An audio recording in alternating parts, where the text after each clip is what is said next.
Fast food causes cancer and responsible for that. কী ভাবছেন?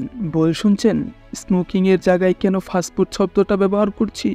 শুধুমাত্র গত বছরই 1,10,00,000 মানুষের মৃত্যু হয়েছে আমার আপনার সবার প্রিয় মাউথ ওয়াটারিং সব ফাস্টফুড খাবারের জন্য, যা স্মোকিংয়ের কারণে মৃত্যু হওয়া মানুষের চেয়েও ঢের বেশি। বার্গার, পিৎজা, টাকোস, পাস্তা ইত্যাদি সব খাবারের এক এক বাইটের সাথে আমরা যে 1 গ্যালন বিষ পান করছি তার খোঁজ আমরা কজনই বা রাখি। ফ্যামিলি গেট টুগেদার থেকে শুরু করে ফ্রেন্ডের hang out, class party, office party বা বাচ্চাদের বার্থডে পার্টি, সবখানে টেবিলে সাজানো থাকে হরেক রকম ফাস্টফুড আইটেম। ফাস্টফুডের নেশায় বোধ হয়ে থাকা বর্তমান সময়ের জন্য যেন একটা ট্রেন্ড হয়ে দাঁড়িয়েছে। আর কোনোভাবে কোনো একটা ফাস্টফুড আইটেম কেউ নাম না জেনে থাকে, হাল আমলের ফ্যাশন সচেতন লোকেরা তাকে আবার খ্যাত নামক তকমা লাগিয়ে বসে। মানে নিজেরা তো মরবেই, অন্যরা তাদের সঙ্গে কেন যুক্ত হচ্ছে না তা নিয়ে আবার হাসি তামাশা। ব্যাপারটা কোন লেভেলের স্টুবিলিটি বুঝতে পারছেন? প্রতিনিয়ত ফাস্টফুডের বিভিন্ন ক্ষতিকর দিকগুলো নিয়ে কম কথা বলা হয় না, তারপরেও এসব কথা যেন আমরা শুনেও না শোনার বান করি। দোকানে হরেক রকম ফাস্টফুডের পশ্চা দেখে কোনোভাবেই লোক সামলাতে পারি না আমরা, অথচ ফাস্টফুড খাওয়ার নামে আমরা নিজেদের গলায় আমরা নিজেরাই নিচ্ছি মরণ ফাঁস।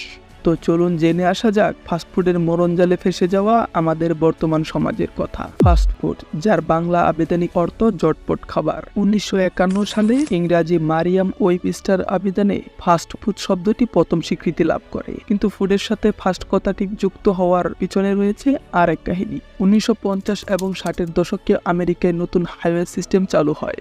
তারপর থেকে 4 চাকার গাড়ির প্রতি তাদের এক ভালো লাগা শুরু করতে থাকে।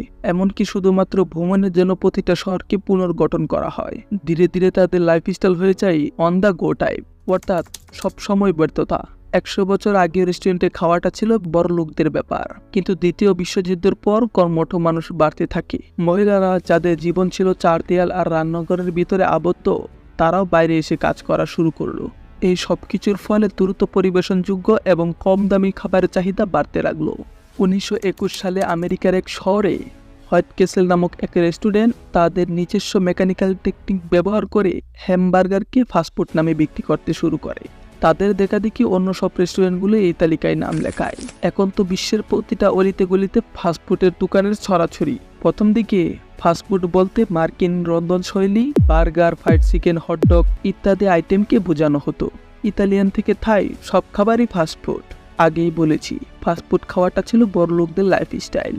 প্রতিটা দেশের জনসংখ্যা বাড়ার সাথে সাথে ফাস্টফুডের বিভিন্ন ভ্যারাইটি আসা শুরু করলো, আর কাস্টমারদের কথা মাথায় রেখে ফাস্টফুডের দামেরও তারতম্য আসা শুরু করলো। এখন উচ্চবিত্ত থেকে নিম্নবিত্ত সবাই নিতে পারে ফাস্টফুডের স্বাদ, হোক সেটা স্বাস্থ্যকর কিংবা অস্বাস্থ্যকর। সব থেকে অবাক করা বিষয় হচ্ছে এসব দোকানের মেইন টার্গেটের 12 থেকে 30 বছর বয়সী লোকজন, যাদের হ্যাং আউট বা চিল করার মেইন জায়গায় হচ্ছে ফাস্টফুডের বিভিন্ন রেস্টুরেন্ট। এক্ষেত্রে পিছিয়ে নেই আমাদের দেশের ছেলে মেয়েরাও। বিভিন্ন ধরনের বিজ্ঞাপন, ওয়েব সিরিজ কিংবা পপ কালচারের প্রতি আগ্রহ থেকেও ফাস্টফুড খাওয়া তাদের কাছে এখন ট্রেন্ড হয়ে গেছে। তাছাড়া বর্তমান সমাজের সোশ্যাল মিডিয়া তো আছেই, তারপর এখন আবার ঘরে ঘরে ফুড ব্লগারের ছড়াছড়ি। তাদের বলা কাঞ্চি, জুসি, ময়েস, ডিলিশিয়াস এমনি কথাগুলি শুনলেই যেন চনমন করে উঠে আমাদের মন। এখন আবার বিভিন্ন ফাস্টফুডের দোকানগুলোতে এক বিশেষ অফার চালু হয়েছে। এক ট্রে ভর্তি সব লোভনীয় খাবার, পরিমাণে তা 4 থেকে 5 জন খেতে পারবে।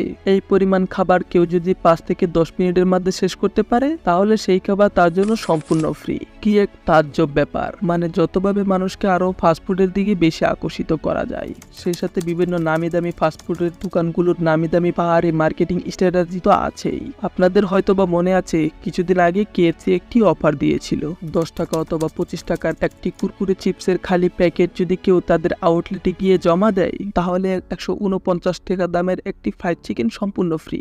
অনেকে এই বিজ্ঞাপন দেখে 10 টাকার একটি চিপস কিনে খালি প্যাকেট নিয়ে তাদের আউটলেটে গিয়ে পুরো বোকা বনে গেছে। আসলে তাদের এই অফারটি নিতে হলে প্রথমে তাদের কাছ থেকে যে কোনো কিছু অর্ডার করতে হবে, তারপর চিপসের প্যাকেট জমা দিলে তারা একটি ফ্রাইড চিকেন তার সাথে দিবে। বিজনেস স্ট্র্যাটেজিটা কিন্তু মন্দ নয়, কি বলেন?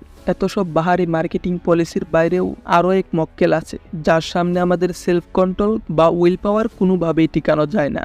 মক্কেলটি আর কেউই নয়, তা হলো আমাদের জিভ। আমাদের জিহ্বায় উপস্থিত 10,000 টেস্ট বাট মিলে মাত্র 5 প্রকার বেসিক টেস্ট মনে রেখে সেগুলোকে পরবর্তীতে রিকগনাইজ করতে পারে। সেগুলো হলো টক, মিষ্টি, তেতো, নোনতা এবং উমামি। তাহলে আমরা বার্গার বা পিৎজার এক এক বাইট নিতেই কিভাবে বুঝে ফেলি এটি কোন ধরনের খাবার? এই ক্ষেত্রে কাজ করে আমাদের অলফ্যাক্টরি নার্ভ। এই নার্ভ আমাদের সেলফ স্মেলকে আলাদা করে 20,000 টেস্টকে আলাদা করতে। ইংরেজিতে একটা কথা আছে, smell is way more powerful of sensation than taste, অর্থাৎ স্বাদের সে গন্ধ অনেক বেশি সংবেদনশীল। এই কারণে ফাস্টফুডের চেইন দিন দিন অনেক বেড়েই চলেছে। রেস্টুরেন্টে গিয়েই তাদের মেনু কার্টে লোভনীয় সব ফাস্টফুড আইটেম দেখেই আমাদের জিভে জল চলে আসে। অর্ডার করে অপেক্ষার প্রহর গুনতে থাকি কখন আমাদের খাবার আসবে। একটুও তর সইতে চায় না যেন। খাবার আসার সাথে সাথে মুখে এক চিলটা হাসি নিয়ে তা গুগ্রাসে গিলতে থাকি। নিজেরা তো খাই, পরিবার পরিজন এমনকি বাচ্চাদের ওইসব খাবারেও অভ্যস্ত করে ফেলেছি। KFCর 5 চিকেন, ম্যাকডোনাল্ডের burger, French fry, chicken, popcorn, hot dog আর স্যান্ডউইচ ছাড়া তাদের জন্য একটি দিনও চলে না। এখন আবার এই খাবার এত বেশি সহজলভ্য হয়ে গেছে যে বিভিন্ন সুপার শপে এসব খাবার ফ্রোজেন করা থাকে। জাস্ট প্যাকেটটা কিনে নিয়ে এসে বাসায় এসে ডুবো তেলে বাদলে আপনার খাবার রেডি। আমাদের বিজি লাইফ তো এখন আরও ইজি।